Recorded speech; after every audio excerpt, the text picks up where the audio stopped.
I'm one with the Force. The Force is with me. I'm one with the Force. The Force is with me. They're not gonna catch us. We're on a mission from God.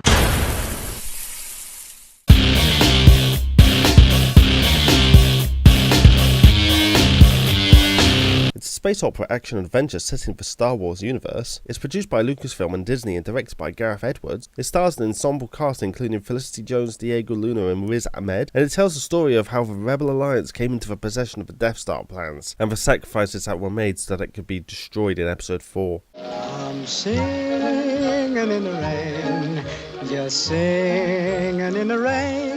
The film is an absolute joy to watch from beginning to end in every way. Its story fits perfectly into Star Wars continuity, acting as a direct prequel to A New Hope. The acting is brilliant across the board, the action sequences are very well choreographed and exciting, the musical score is great, especially the new Imperial theme. It's great to see all kinds of things we've never seen in the Star Wars universe before, including a darker side of the Rebels, and it made Darth Vader a force to be reckoned with again.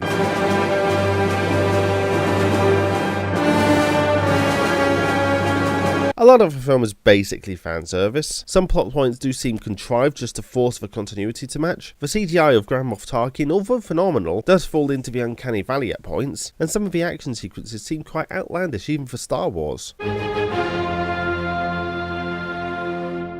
Okay, let's be clear about what Rogue One really is. It's a blatant cash-in by Disney to milk the Star Wars franchise for everything it has. But I'd be damned if it isn't one of the most well-produced, compelling and enjoyable cash-ins I've ever seen.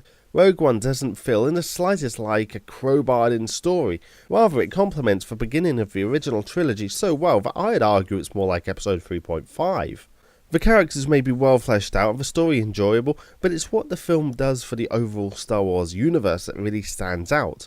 We see aspects of life in the galaxy that just don't come across in the original trilogy. We see how the Force is seen as religion, more in line with George Lucas's original idea of the Wills, but more importantly, we see a darker side of the Rebel Alliance.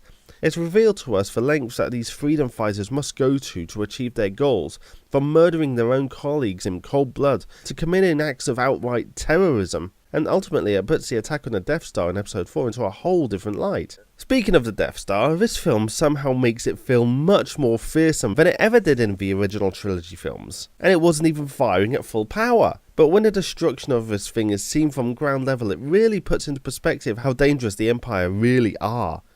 And on that note, Rogue One manages to make Darth Vader feel like a super weapon all of his own, and after the prequels turned him into some lovesick, angsty teenager, it's a welcome sight to see him as an unstoppable killing machine, feared by all as something more than just a man. Sure, it has a metric ton of fan service, but really, this is a film for the fans. It's an indulgence into the Star Wars galaxy to an extent we don't usually get, and I love every second of it.